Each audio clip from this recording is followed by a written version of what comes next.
Hello, YouTube. The stock market is acting in a predictable way and the bulls are back. But is it real? We're going to be looking here to our seasonality chart. And now we're going to try to find out whether or not it is currently December or if it's November. We've been talking a lot about this. This should not be a surprise. And with our most recent move, look what's happening here. So we go up, down, and then back up.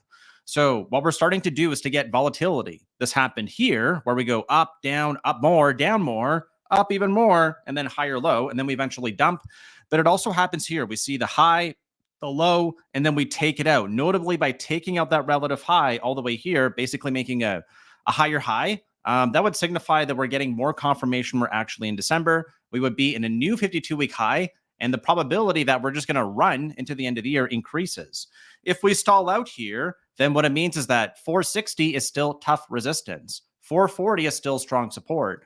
And we have 446 as a pivot or the beginning of our gap.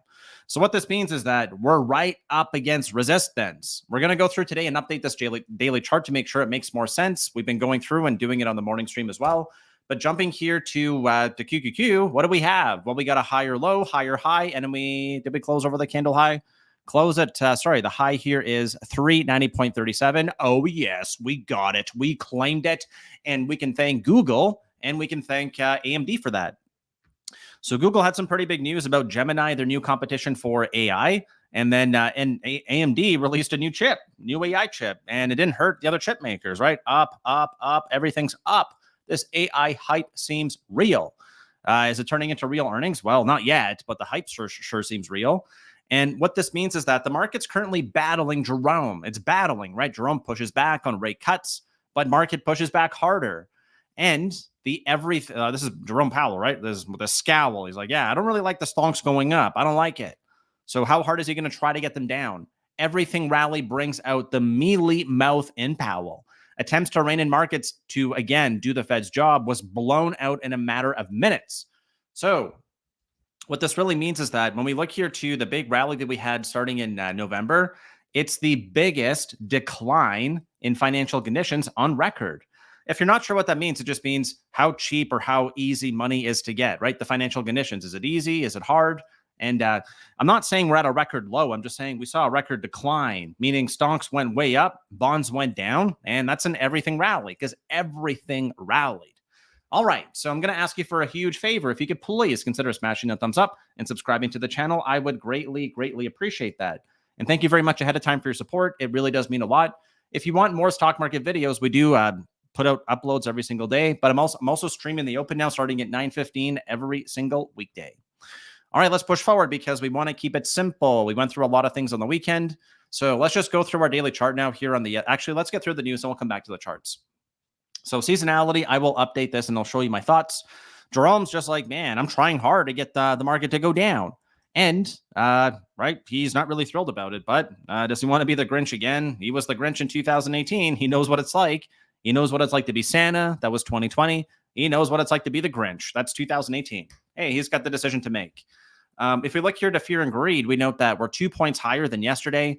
I want to see a higher high, though. So I want to see us over 70 because if we're right up against resistance on the S&P, and now we formed a high, double top, low, lower low, I don't love that. I want to see this bounce and re-take out the high at 68 and 68 and 67. I want to see 70. That's what I want to see. For the bulls, because we're so close to resistance, if we can't break over it now, well, when are we?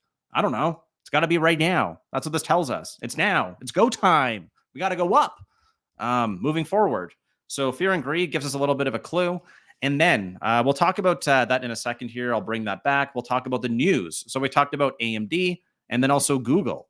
So Google's, let me just pause this here. Google's the company that actually birthed or gave the foundational technology for OpenAI. Google opens access to Gemini, racing to catch up with OpenAI. The long-awaited AI model has arrived, and it's being received well. Bart, not so much. This one for sure. Google invented the technology underpinning the current artificial intelligence boom, but its products lag in popularity. The search giant hopes to change that with the much-anticipated release of Gemini, the largest and most capable AI model the company's ever built. So what happened to Goog? Well, Goog went up, and Google dragged up the market. Look at that. Gap and go, baby, right? No gapping crap here. Gap and go. And we note that we're closing higher than we opened. It is still a lower high. So we got high, lower high, lower high. So I'll be watching to see what happens on this inside bar. The template that's really easy to remember right now was Datadog's earnings. So we can note that right here, we have the range from earnings. We get an inside bar. We get another inside bar. Then we get a gap down pump up, bullish engulfing, close over the high, and then we melt and break out. I want to see that same thing happen on Google if we're going to break out here. So what does that mean? Means we got to make it above 138.56, but then we also have to take out 149.5 to confirm we're actually printing a higher high. So we got to get above 140 on a close, and then it's probably off to the races. Volume or momentum should also be kicking in. We're seeing it come in here.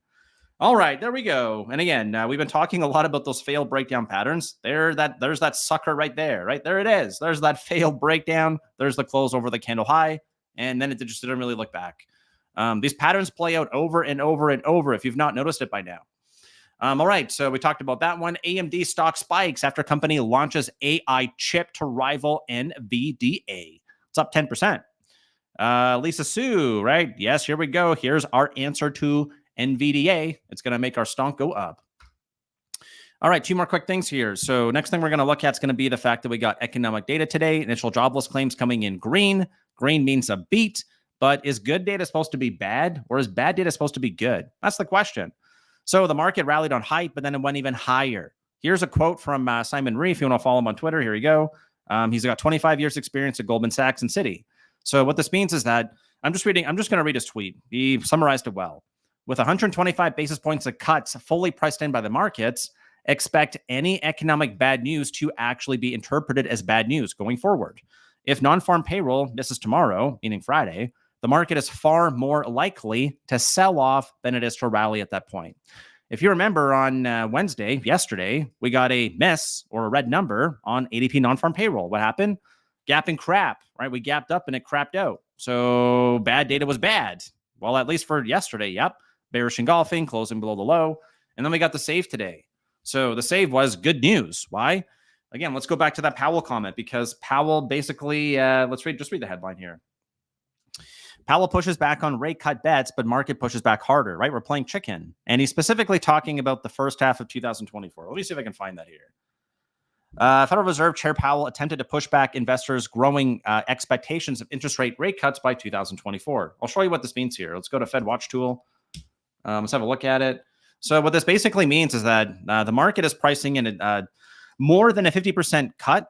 More than a 50% chance of a cut coming here in March of 2024, which means that's the base case. The market's expecting a cut in March. And I don't know if we're going to get a hawkish cut, a dovish cut. Man, I don't know. I just know when the Fed cuts rates, that usually means something's breaking. Is it going to already be broken? That's the question, Jerome. Are you going to break something, or are you going to start to cut before you just get evidence we're breaking, right? What's more evidence here? Well, I think the reason why we want to see good news being good is because, man, we're inching our way towards a recession. So 1.27, it was 1.1 yesterday. It was 2.2 last month. It's shrinking fast. So like one's not really that great. Canada, 1/4 of contraction. France, 1/4 of contraction. Japan, 1/4 of contraction. The US is the best game in town, but at a certain point, it's going to get dragged down. The saying is, when the US has a cold, when the US has a cold, sneezes, the rest of the world gets a cold. So if the US goes into recession, oh my goodness, it's going to get bad. So that's why I believe the market actually wants to see good data, wants to see resilience. So when we look forward to a GDP revision from Japan tomorrow, it's probably going to be negative, but I think we're going to focus on the number for Friday. We're going to be looking at average hourly earnings, non-farm payroll, and the unemployment rate. I'm not sure what the numbers are going to come in at. I just know I'm watching for that reaction. And then finally, we're going to give you the secret cheat codes as to whether or not it is November or December. It's super easy, and we already reviewed this. I'll update the weekly chart in a moment, but we can see here that if we slap an uptrend, that one doesn't really make sense. Okay, so we got to inch it higher and see if we can make sense of this here. All right, go from the last red day. Let's connect the lows. There we go. That kind of makes sense. We get 1, 2, 3, 4, 5 touches that are all clean. So we get significance on this trend line because it's been respected. So what this means is that as long as we just hold the uptrend and eventually we break over 460, hey, boomtown, it's time to go higher. So what that would mean is that we're going to form a weekly higher high. We got to take out that high, got to take out 460. If we take out the low, I believe that it's currently November. So if we take out the low on the weekly, really easy, The low here is 453.34. Our low is exactly $1 off. Our high of the week, 459.12. Last week's 459.65. So we're 50 cents off for the high. We're $1 off by the low. Whichever way this inside bar breaks, I think it's going to either be tomorrow to the upside or it's going to be with payroll Friday. That's it. That's the video for today. If you enjoyed it, please consider subscribing to the channel. You can do that on the right-hand side. If not, you can see the weekend deep dive queued up here on the left. Thank you very much for tuning in. I'll see you tomorrow.